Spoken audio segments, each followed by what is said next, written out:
Wave, full wave અને bridge rectifier. હવે આપણને ખ્યાલ છે કે રેક્ટિફાયરની અંદર જે આઉટપુટ મળતું હતું એ પલ્સેટિંગ ડીસી પ્રકારનું હતું, એટલે કે એની અંદર થોડાક એવા એસીના કોમ્પોનન્ટ રહેતા હતા. એ એસીના કોમ્પોનન્ટને દૂર કરવા હોય, એટલે કે પ્યોર ડીસી મારે આઉટપુટ જોતું હોય તો ફિલ્ટર સર્કિટનો ઉપયોગ કરવો પડે.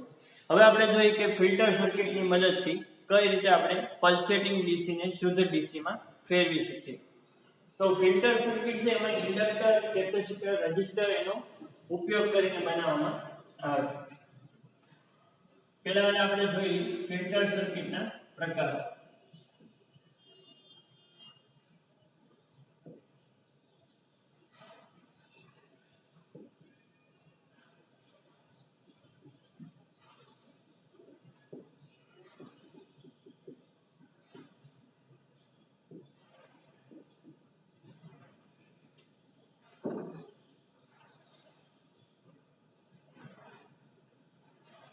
પહેલું છે કેપેસિટર ફિલ્ટર.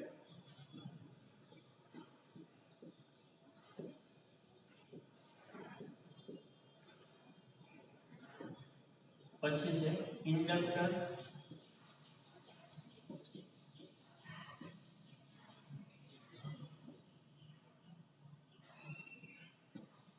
પછી ચોક ઇનપુટ,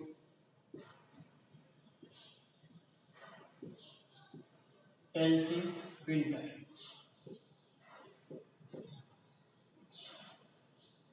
પછી આવે કેપેસિટર ઇનપુટ,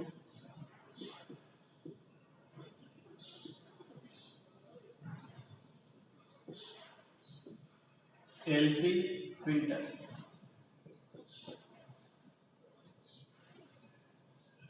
અને છેલ્લું છે પાઈ ફિલ્ટર.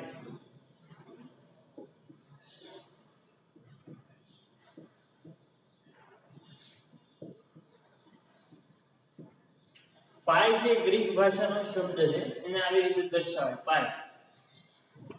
તો મુખ્યત્વે 5 પ્રકારના ફિલ્ટર છે. આમ તો આપણે ઘણા બધા ફિલ્ટર છે બનાવીએ છીએ.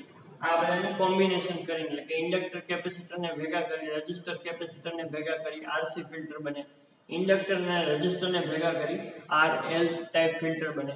તો ઘણા બધા પ્રકારના ફિલ્ટર છે બને, પણ મુખ્યત્વે 5 પ્રકારના ફિલ્ટર છે: capacitor filter, inductor filter, choke input LC filter, capacitor input LC filter અને પાઈ ફિલ્ટર. હવે જોઈએ આપણે કે ફિલ્ટરની મદદથી કઈ રીતે ડીસી કોમ્પોનન્ટ એસી કોમ્પોનન્ટ છે એને દૂર કરાય અને ફક્ત ડીસી કોમ્પોનન્ટ છે આપણને આઉટપુટમાં મળે, એટલે કે પ્યોર ડીસી થી આઉટપુટ મળે.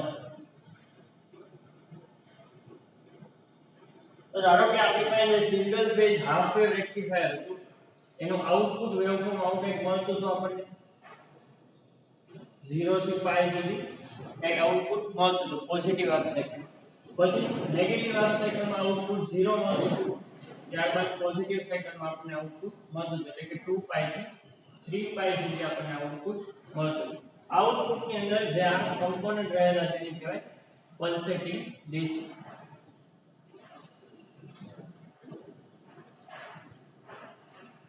બરોબર. એસી ના કોમ્પોનન્ટ છે અને કંઈક ફ્રીક્વન્સી છે, આપણે નામ આપ્યું હતું રિપલ ફ્રીક્વન્સી. એ રિપલ ફ્રીક્વન્સી વાળા કોમ્પોનન્ટને કહેવાય પલ્સેટિંગ ડીસી. રિપલ ફ્રીક્વન્સી એટલે એની અંદર એસી ના થોડા કેવા કોમ્પોનન્ટ છે. હવે વાત કરીએ આપણે ફિલ્ટરની. તો ધારો કે ઇન્ડક્ટર છે અહીંયા આગળ, આ ઇન્ડક્ટર એલ છે અને કેપેસિટર છે.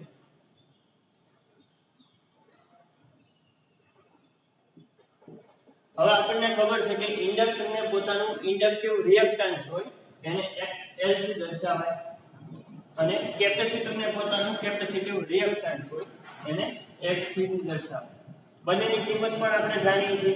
XL બરાબર થાય 2 પાઈ FL. એવી જ રીતે XC બરાબર થાય 1/2 પાઈ FC. ખ્યાલ આવે છે? XL બરાબર 2 પાઈ FL અને XC એટલે કે કેપેસિટિવ રિએક્ટન્સ બરાબર 1/2 પાઈ FC. હવે બંનેમાં તમે જોજો F એટલે કે ફ્રીક્વન્સી છે કેવી છે બંનેમાં આવે છે. કેપેસિટિવ રિએક્ટન્સ હોય તો એ ફ્રીક્વન્સી ઉપર આધાર રાખે છે, ઇન્ડક્ટિવ રિએક્ટન્સ હોય તો પણ એ ફ્રીક્વન્સી ઉપર આધાર રાખે. હવે આપણે આઉટપુટમાં જોઈશું ડીસી. ડીસી ની ફ્રીક્વન્સી કેટલી હશે? 0. આ ડીસી વેવફોર્મ છે 5 વોલ્ટ અથવા 10 વોલ્ટ, એની ફ્રીક્વન્સી કેટલી છે 0, એટલે કે જે સિગ્નલની ફ્રીક્વન્સી 0 હશે એને ઇન્ડક્ટિવ રિએક્ટન્સ એટલે કે એક પ્રકારનો રેઝિસ્ટન્સ છે, એની કિંમત કેટલી થઈ જાય 2 પાઈ f બરાબર ડીસી કોમ્પોનન્ટ છે, આપણે તો ડીસી ને અલગ કરવાના છે, ડીસી ની ફ્રીક્વન્સી છે 0 તો ગુણ્યા 0 ગુણ્યા l એટલે કે ઇન્ડક્ટન્સ, તો xl બરાબર થાય 0. એનો મતલબ શું થાય તો કે જો સર્કિટ ની અંદર તમે ઇન્ડક્ટર લગાડેલો છે તો એ ડીસી કરંટ ને કેટલો રેઝિસ્ટન્સ આપશે 0, અથવા તો ડીસી ને કેટલો રિએક્ટન્સ આપશે 0, એટલે કે ડીસી ને કાંઈ પણ જાતનું નડતરરૂપ થશે નહીં, ડીસી પ્રવાહ છે એને પસાર થવા દે. પણ જો એસી ના કોમ્પોનન્ટ ની અંદર હશે, આ જે રિપલ ફ્રીક્વન્સી છે એને શું કહેવાય એસી ના કોમ્પોનન્ટ, તો આ એસી ના કોમ્પોનન્ટ છે તો એની પોતાની કઈ ફ્રીક્વન્સી છે, એ ફ્રીક્વન્સીને કારણે આપણે f ની જગ્યાએ કંઈક એની વેલ્યુ મૂકશું એ ફ્રીક્વન્સીની, તો xl બરાબર કંઈક વેલ્યુ આપણને બતાવશે, એટલે કે ઇન્ડક્ટિવ રિએક્ટન્સ ની કંઈક વેલ્યુ આવશે, એ વેલ્યુને શું કરશે તો કે ઇન્ડક્ટિવ રિએક્ટન્સ એનો વિરોધ કરશે, અને ડીસી ને 0 રેઝિસ્ટન્સ આપે છે તો ડીસી ને પસાર થવા દે, એસી એટલે તો રિપલ ફ્રીક્વન્સીની રોકી રાખશે અથવા તો પકડી રાખશે, બરોબર. તો આ રીતે ઇન્ડક્ટર છે એની અંદર શુદ્ધિકરણ થાય, એટલે કે પલ્સેટિંગ ડીસી માંથી શુદ્ધ ડીસી મેળવી શકાય. ડીસી ની ફ્રીક્વન્સી 0 છે એટલે એને પાસ થવા દે, એસી ની ફ્રીક્વન્સી અથવા તો પલ્સેટ જે રિપલ છે એની પોતાની કંઈક ફ્રીક્વન્સી છે, ફ્રીક્વન્સીને કારણે xl બરાબર કંઈક વેલ્યુ આવશે 0 આવશે નહીં, તો એસી ના કોમ્પોનન્ટને શું કરશે બ્લોક કરશે અને ડીસી ને એમાંથી પસાર થવા દે, કારણ કે ડીસી નો રેઝિસ્ટન્સ 0 આપે છે xl એટલે ઇન્ડક્ટિવ રિએક્ટન્સ. હવે કેપેસિટર ની વાત કરીએ તો કેપેસિટરમાં ફ્રીક્વન્સી એસી છે તો ફ્રીક્વન્સી કંઈક હશે, આ રિપલ છે તેની પોતાની કંઈક ફ્રીક્વન્સી છે, ફ્રીક્વન્સી હશે તો શું થાય xc બરાબર 1/2 પાઈ f ની કંઈક વેલ્યુ મૂકી દી અને c ની કિંમત કેપેસિટર છે લગાડેલી છે માઇક્રોફેરાડ માં મૂકી દી, તો કેપેસિટિવ રિએક્ટન્સ ની કિંમત કંઈક ઓહમ માં બતાવશે, ત્યારે જ્યારે અશુદ્ધ ડીસી એટલે કે પલ્સેટિંગ ડીસી આપણે સપ્લાય પસાર કરશું ત્યારે. હવે ખાલી ડીસી પ્યોર ડીસી આમાંથી મારે બાદ કરવો છે, પ્યોર ડીસી ને બાદ કરવો છે, તો ડીસી ની ફ્રીક્વન્સી છે 0 તો 1/2 પાઈ ગુણ્યા 0 ગુણ્યા c, 0 આરે કોઈ પણ નો ગુણાકાર કરો તો જવાબ શું આવે 0, એટલે કે 1/0, 1/0 બરાબર થાય ઇન્ફાઇનાઇટ, 1/0 બરાબર થાય ઇન્ફાઇનાઇટ, ઇન્ફાઇનાઇટ એટલે અનંત, એટલે કે ડીસી કરંટની ફ્રીક્વન્સી 0 છે એટલા માટે કેપેસિટિવ રિએક્ટન્સ છે ઇન્ફાઇનાઇટ થાય, એટલે કેપેસિટર છે એ ડીસી ને પસાર થવા દે નહીં, ડીસી ને અનંત રેઝિસ્ટન્સ આપશે, અને એસી પ્રવાહ જ્યારે પસાર થાય તો એસી ની કઈ ફ્રીક્વન્સી છે, ફ્રીક્વન્સીના કારણે એસી ને જે ઓછો રેઝિસ્ટન્સ આપશે, ઓછો રિએક્ટન્સ આપશે, એટલે એસી પ્રવાહને પસાર થવા દે અને ડીસી ને અનંત રેઝિસ્ટન્સ આપશે. ઇન્ડક્ટર ની અંદર ઊંધું છે કે ડીસી કરંટ જ્યારે એમાંથી પસાર થાય ત્યારે એને 0 રેઝિસ્ટન્સ આપશે, એટલે કે ડીસી ને પસાર થવા દે, અને એસી કમ્પોનન્ટ આવશે તો એસી પોતાની કંઈક ફ્રીક્વન્સી છે એટલા માટે ઇન્ડક્ટિવ રિએક્ટન્સ છે એસી ને પસાર થવા દે છે નહીં, જ્યારે કેપેસિટિવ રિએક્ટન્સ છે ડીસી ને પસાર થવા દેતો નથી, અનંત રેઝિસ્ટન્સ આપે છે. ખ્યાલ આવે છે?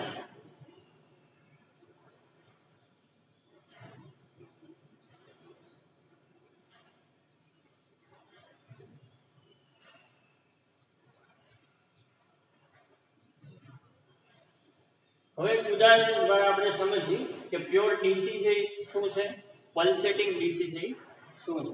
તો આપણે ચા બધા પીતા હશે, બરોબર, ચા, તો ચા જ્યારે તૈયાર થાય ત્યારે લિક્વિડ જે ફોર્મ છે એને કહેવાય ડીસી, અને એની અંદર જે ભૂકી છે, ભૂકી ચાની, એને કહેવાય એનો એસી ભાગ. ખ્યાલ આવે છે? જે આઉટપુટ મળે છે ચા ઉકાળતા આપણને જે આઉટપુટ મળે છે એમાં કોણ કોણ છે તો કે ચા છે લિક્વિડના ફોર્મમાં, લિક્વિડ એટલે કે પ્રવાહી, એ ચા છે, અને બીજું શું છે ભૂકી છે, એ કેવું છે સોલિડ છે, સખત છે. આ સુધી ખ્યાલ આવે છે? ચા છે આપણે ઉકાળીએ છીએ તૈયાર થાય છે ત્યારે એની અંદર બે વસ્તુ છે, એક તો પ્રવાહી છે ચા જે આપણે પીવાના છે, અને બીજું છે ભૂકી છે, સખત પાર્ટ છે. એટલો ખ્યાલ આવે છે? ઓકે. હવે આખી જે ચા છે એ શું છે તો કે આપણું રેક્ટિફાયરનું આઉટપુટ છે, બરોબર. ચા જે ઉકાળી છે એને શું કહેવાય રેક્ટિફાયરનું આઉટપુટ. રેક્ટિફાયરના આઉટપુટમાં કઈ કઈ વસ્તુ છે તો કે બે વસ્તુ છે, એસી એટલે કે એસી ના થોડા કેવા કમ્પોનન્ટ છે એને કહેવાય ભૂકી, બરોબર. ભૂકી શું છે? એસી ના કમ્પોનન્ટ છે કે જેને આપણે ઉપયોગમાં લેવાના નથી. ભૂકી કોઈ ખાય ચા પીવે ત્યારે નો ખાય, બરોબર. એટલે ભૂકી છે ખરી પણ એને આપણે ઉપયોગમાં લેવાના નથી. તો આની અંદર જે એસી ના કમ્પોનન્ટ છે એને આપણે કહીએ ભૂકી. ખ્યાલ આવે છે? ચાની ભૂકી. અને જે લિક્વિડ ફોર્મ છે, લિક્વિડ પ્રવાહી, જે આપણે ખરેખર પીવાના છે, એને શું કહેવાય? ડીસી. એટલે કે પ્યોર ડીસી છે એને આપણે ઉપયોગમાં લેવાના છે, ભૂકીના ઉપયોગમાં લેવાના નથી. તો ભૂકીને દૂર કરવી પડે તમારે ચા પીવી હોય તો એ દૂર કરવા માટે આપણે શેનો ઉપયોગ કરી? ગળણીનો. તો ગળણી છે એને શું કહેવાય? ફિલ્ટર કહેવાય. જે ગળણી છે એને કહેવાય ફિલ્ટર. એ શું કરશે? તો કે ભૂકી છે, ભૂકી કોણ છે? એસી ના કમ્પોનન્ટ છે. તો એ ગળણી દ્વારા આપણે ભૂકીને દૂર કરશું અને પ્રવાહી એટલે કે શુદ્ધ ડીસી ને આપણે આઉટપુટમાં લઈશું. ખ્યાલ આવે છે? શુદ્ધ ડીસી ને આપણે આઉટપુટમાં લઈશું. શુદ્ધ ડીસી એટલે કોણ? પ્રવાહી. ચા તમારે જે પીવાની છે એ. વચ્ચે કોણ આવે છે? ભૂકી. ભૂકી એટલે કે એસી ના કમ્પોનન્ટ. એને દૂર કરવા પડે. એને દૂર કરવા માટે આપણે કોનો ઉપયોગ કરીશું? ફિલ્ટરનો. ફિલ્ટર એટલે કોણ? ગળણી. બરોબર. ગળણીની મદદથી આપણે ભૂકીને દૂર કરશું અને પ્રવાહી ચાને પણ દૂર કરશું, જેથી આપણે ચા છે પી શકશું. અને એસી એટલે કે જે ભૂકી છે એને આપણે અંદર આવવા દઈશું નહીં. તો આ રીતે ફિલ્ટર છે એ કામ કંઈક કરતું. હવે જોઈએ આપણે કે હાફ વેવ રેક્ટિફાયર ની અંદર કેપેસિટર ફિલ્ટર અથવા તો ઇન્ડક્ટર ફિલ્ટર છે કઈ રીતે કામ કરે.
ધારો કે આપણી પાસે હાફ વેવ રેક્ટિફાયર છે. ડાયોડ આપેલો છે. ડાયોડના ટર્મિનલ કહેવાય એનોડ. એનોડ એટલે કે પોઝિટિવ અને આને કહેવાય કેથોડ. કેથોડ એટલે નેગેટિવ.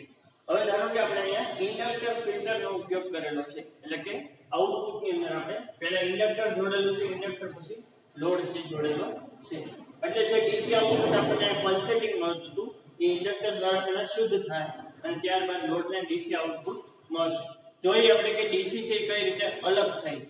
તો ધારો કે આ ઇન્ડક્ટર છે એની આપણે કિંમત છે ધારી લઈએ. 3 હેનરીનો ઇન્ડક્ટર છે. ઇન્ડક્ટરને હેનરીમાં લેશું. 3 હેનરીનો ઇન્ડક્ટર છે આપણી પાસે, બરોબર. ડાયોડ છે તેનું રેટિંગ આપેલું અલગ અલગ IN 4007. આ ડાયોડનો કોડ છે. ખ્યાલ આવે છે? IN 4007 કે જે રેક્ટિફાયર માટે ઉપયોગમાં લેવાય. નાની સર્કિટ હોય ત્યાં આગળ રેક્ટિફાયર માટે IN 4007 પ્રકારનો ડાયોડ છે ઉપયોગમાં લેવાય. એલ એટલે કે ઇન્ડક્ટર આપણે ફિલ્ટર તરીકે ઉપયોગમાં લીધેલું છે. એનો આપણે ઇન્ડક્ટન્સ છે આપી દીધો છે. 3 હેનરીનો એનો ઇન્ડક્ટન્સ. સપ્લાય ફ્રીક્વન્સી આપણી ભારતમાં 50 હર્ટ્ઝની છે. એટલા માટે ફ્રીક્વન્સી કેટલી લેવો આપણે? 50. ખ્યાલ આવે છે? ઓકે. હવે કાલ આપણે આનો વર્કિંગ પ્રિન્સિપલ છે એ સમજ્યા હતા કે જ્યારે પોઝિટિવ હાફ સાયકલ આવશે ઇનપુટ સપ્લાયની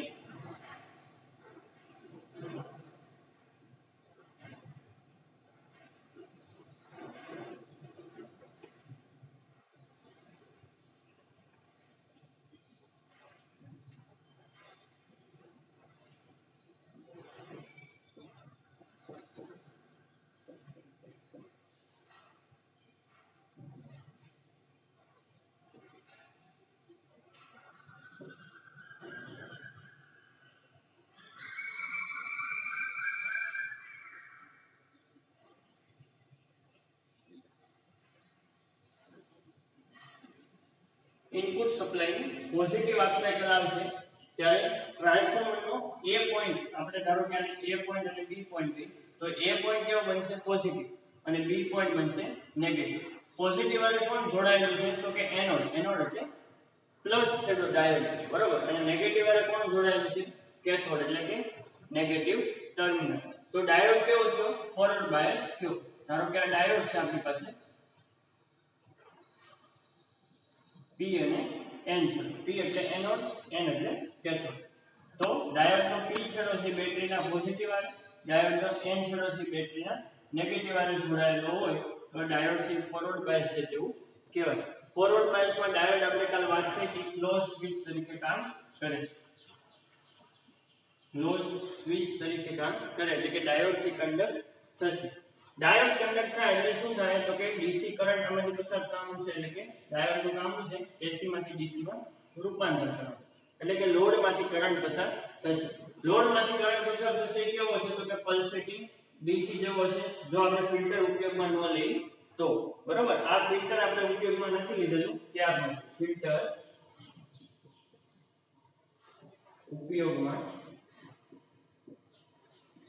નથી, બરોબર. ત્યારનું વેવફોર્મ છે. આઉટપુટ છે ત્યારનું છે કે જ્યારે ફિલ્ટર છે ઉપયોગમાં લીધેલું નથી. પોઝિટિવ હાફ સાયકલ આવશે તો આઉટપુટ છે આપણને પલ્સેટિંગ ડીસી પ્રકારનું મળશે. હવે ધારો કે નેગેટિવ હાફ સાયકલ છે એ શરૂ થાય છે, બરોબર. નેગેટિવ હાફ સાયકલ એટલે આ નેગેટિવ હાફ સાયકલ છે શરૂ થશે. તો એ પોઈન્ટ કેવો બનશે ટ્રાન્સફોર્મરનો નેગેટિવ અને બી પોઈન્ટ કેવો બનશે પોઝિટિવ. તો ડાયોડનો એનોડ ટર્મિનલ છે કોને આવે છે નેગેટિવ વાળો. એટલે કે પી છેડો છે ડાયોડનો એ કોના સાથે છે બેટરીના નેગેટિવ અને એન છેડો કોના આવે છે પોઝિટિવ. તો ડાયોડ છે એ રિવર્સ બાયસ છે તેવું કહેવાય. અને સ્વિચ કઈ રીતે વર્તશે તો કે ઓપન સ્વિચ તરીકે કામ કરશે. એટલે કે ડાયોડમાંથી કરંટ પસાર થશે નહીં, ઓપન સ્વિચ તરીકે કામ કરશે. ઓપન સ્વિચ તરીકે કામ કરે તો લોડની એક્રોસમાંથી કઈ કરંટ પસાર થાય નહીં, કારણ કે ઓપન સર્કિટમાં વિદ્યુત પ્રવાહનું વહન થાય નહીં. અને આઉટપુટ કેવું મળશે હંમેશા 0. આઉટપુટ મળશે 0. પાછી પોઝિટિવ હાફ સાયકલ આવશે એટલે ડાયોડ થી કન્ડક્ટ થશે અને આઉટપુટમાં આપણને આવી રીતે પોઝિટિવ હાફ સાયકલ મળશે. ત્યારે જ્યારે ફિલ્ટર ઉપયોગમાં નથી લીધેલું ત્યારે આપણને આવું વેવફોર્મ છે મળે. હવે ધારો કે આપણે અહીંયા ફિલ્ટર લગાડેલું છે, બરોબર. ફિલ્ટર આપણે લગાડેલું તો ફાઇનલ આઉટપુટ કેવું મળશે VF એટલે કે ફાઇનલ આઉટપુટ. આ V0 ફિલ્ટર નહોતું લગાડ્યું એ પહેલાનું આઉટપુટ ખ્યાલ આવે. હવે આપણે ફિલ્ટર લગાડેલું છે તો અગાઉ આપણે વાત કરી હતી કે ઇન્ડક્ટર લગાડેલું હશે તો ઇન્ડક્ટરનો પોતાનો ઇન્ડક્ટિવ રિએક્ટન્સ એને XL થી દર્શાવાય. XL બરાબર થાય 2πf f, બરાબર. 2πf. હવે XL બરાબર L ની કિંમત તમને આપેલી છે 3 હેનરીનું છે. જે કોઈ પણ ફિલ્ટર બનાવતો હોય એને ઇન્ડક્ટર અથવા કેપેસિટરની વેલ્યુ ખબર હોય તો ઇન્ડક્ટરની વેલ્યુ આપણે અહીંયા એઝ્યુમ કરેલી છે, ધારેલી છે કે 3 હેનરીનો ઇન્ડક્ટર. 2π કેવું છે અચળ. ધારો કે આઉટપુટની અંદર જે ફ્રીક્વન્સી મળે છે એની કિંમત 50 હર્ટ્ઝ છે. આપણે એવું ધારી લઈએ કે આઉટપુટની જે ફ્રીક્વન્સી છે કેટલી છે 50 હર્ટ્ઝની છે, બરોબર. એને ગુણ્યા L એટલે કે 3 હેનરીનું ઇન્ડક્ટર છે. હવે આપણે XL બરાબર અહીં કેલ્ક્યુલેશન કરી તો કેટલા થશે 2π * 50 બરાબર 314 થાય, બરોબર. 2π π ની કિંમત 3.14 ગુણ્યા 2 એટલે 606.26 ગુણ્યા 50 કરી એટલે 314 છે જવાબ આવશે. કેટલાનો જવાબ આવશે 314. 314 ગુણ્યા 3 4 તરી 12 3 ને 4 અને 3 તરી 9 એટલે કે 942 જવાબ આવશે, બરોબર. XL બરાબર આવશે 942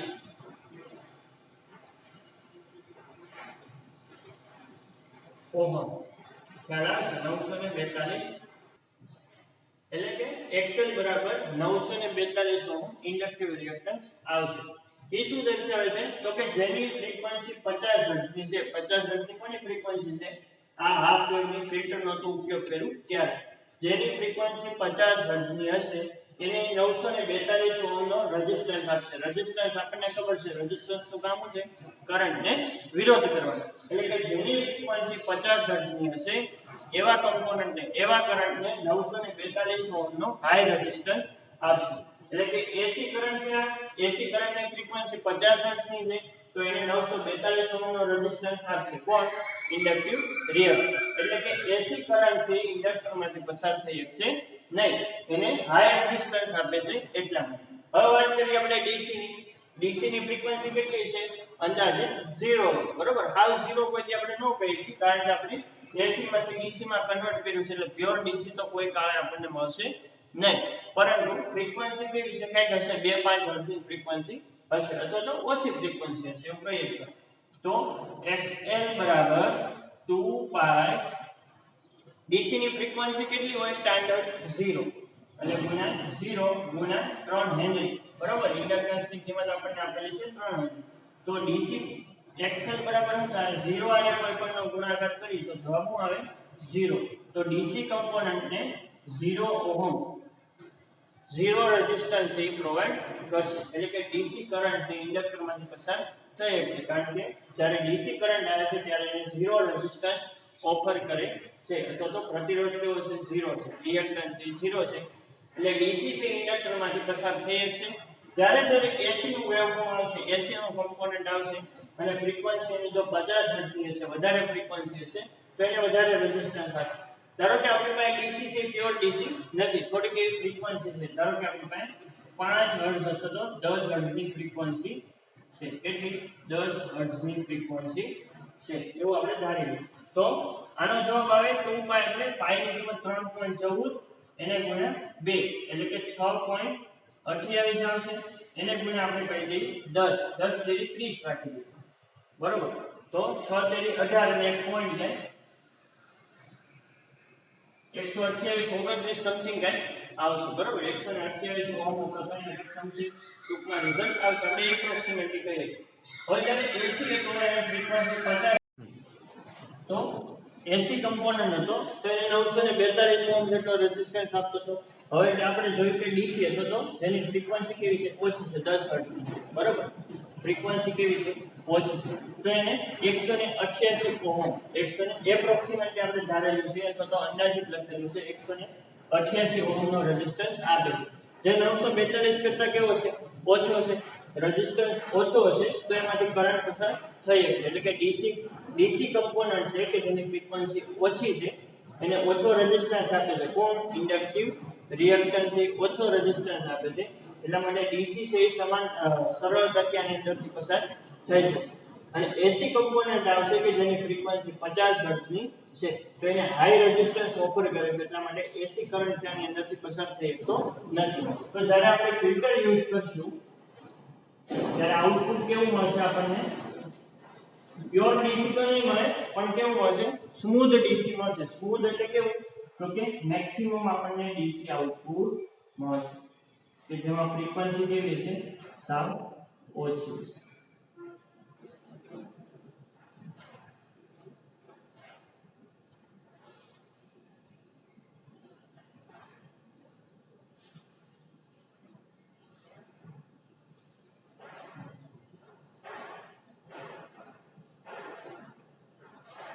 તો આ રીતના આપણને આઉટપુટ છે કંઈક મળશે. એવરેજ આઉટપુટ લઈ તો કેવું મળશે? ડીસી કમ્પોનન્ટ એટલે કે એની ફ્રીક્વન્સી કેવી છે? હાવ ઓછી છે. તો એપ્રોક્સિમેટલી આપણને અંદાજિત આપણને ડીસી પ્રવાહ જેવો પ્યોર ડીસી જેવું વેવફોર્મ બને છે. એક્ચ્યુઅલમાં પ્યોર ડીસી નથી, એની અંદર થોડીક એવી ફ્રીક્વન્સી હજી રહેલી છે, કારણ કે બધો રેઝિસ્ટન્સ જે ઓફર કરશે પણ બધો એસી કરંટ છે આની અંદર ખવાઈ જશે નહીં. થોડોક એવો એસી કમ્પોનન્ટ રહી જાય. એની ફ્રીક્વન્સી કેવી છે? સાવ ઓછી છે. 5-10 હર્ટ્ઝની ફ્રીક્વન્સી હશે કે જે એક પ્યોર ડીસી જેવું કામ આપણને કરીને આપશે, બરોબર. તો આ રીતે આપણે ફિલ્ટરની મદદથી એસી કમ્પોનન્ટ છે એને દૂર કર્યા અને પ્યોર ડીસી કમ્પોનન્ટ છે એનું આઉટપુટ આપણને મેળવ્યું. જેવી રીતે આપણે ચા છે એને પીવા માટે, ચા કેવું છે? આપણું પ્યોર ડીસી છે, બરોબર. ચા છે એ પ્યોર ડીસી છે, લિક્વિડ પ્રવાહી છે. પછી વચ્ચે હું રાખ્યું આપણે ગળણી રાખી, બરોબર. ગળણીનું કામ શું છે? તો કે એ ભૂકીને અલગ કરશે. આ જે હતું આઉટપુટ એની અંદર ચા અને ભૂકી બંને કેવી રીતે મિક્સ હતી, બરોબર. એટલે કે એસી ના કમ્પોનન્ટ હતા એને આપણે કહેતા હતા ભૂકી, અને પ્યોર ડીસી આની જેવું હતું એને કહેતા આપણે ચા. વચ્ચે હું રાખ્યું આપણે ફિલ્ટર એટલે અહીંયા આગળ ઇન્ડક્ટર રાખ્યું. આપણે 5 પ્રકારના જોયા. પાંચે પ્રકારનું કામ કેવું છે? ઇન્ડક્ટિવ રિએક્ટન્સ અને કેપેસિટિવ રિએક્ટન્સ ઉપર કરશે. પણ એક ફિલ્ટર આપણે સમજીએ તો આપણને પાંચેયનો આઈડિયા આવી જાય. ખાલી એની સર્કિટ અરેન્જમેન્ટ એની ગોઠવણી છે અલગ અલગ છે. તો આપણે શું કર્યું? ગળણી એટલે કે ફિલ્ટરનો ઉપયોગ કર્યો. એને શું કર્યું? તો કે જે એસી કમ્પોનન્ટની ફ્રીક્વન્સી વધારે હતી, ભૂકીની ફ્રીક્વન્સી વધારે હતી, તો ભૂકીને કેવી કરી નાખી? દૂર કરી. અને પ્યોર ચા આપણે લિક્વિડના ફોર્મમાં આઉટપુટમાં આપી. તો એક્ઝેક્ટ આપણે ચાની ઉદાહરણ સાથે મળી આવે છે. એટલા માટે આપણે ફિલ્ટરને ચાના ઉદાહરણથી સમજવાની ટ્રાય કરી. તો આ હતું ફિલ્ટર. Thank you.